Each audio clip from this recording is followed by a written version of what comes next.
प्रकरणात आणखी एक मोठी अपडेट समोर येते। परीक्षेपूर्वी घेतलेल्या मॉक टेस्ट मधील प्रश्न आणि मूळ प्रश्नपत्रिकेतील प्रश्न थेट सेम टू सेम असल्याचं उघड झालंय। यामुळे सीबीआयचा संशय आता अधिकच बळावलाय।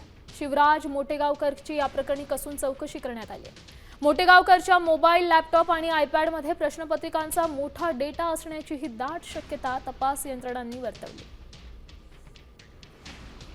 तर नीटचा मूळ पेपर मॉक टेस्टमध्येही फुटल्याचं सध्या समजतंय। यंत्रणांकडून इलेक्ट्रॉनिक उपकरणांची सध्या चौकशी करण्यात येते, तपासणी करण्यात येते। या संदर्भातली अधिकची माहिती देतात आपले प्रतिनिधी अक्षय बडवे। अक्षय, आपण जर बघितलं तर नीट प्रकरणाचे जे धागेदोरे आहेत ते अनेक कोचिंग क्लासेसच्या पर्यंत पोहोचल्याचं आपल्याला पाहायला मिळालं। आणि आता आपण जर पाहिलं तर जी मॉक टेस्ट या संबंधित क्लासने घेतली होती त्याच्यातले जे प्रश्न आहेत ते मूळ प्रश्नाशी अगदी सेम टू सेम मॅच असल्याचा संशय जो आहे तो सीबीआयला आहे। आणि त्यामुळे संबंधित क्लास चालकाची जी चौकशी आहे ती रात्रीपासून सुरू आहे।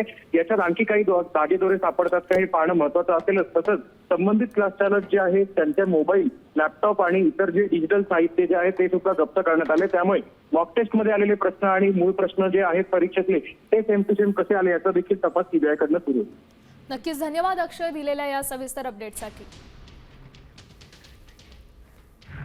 तर नांदेडमधील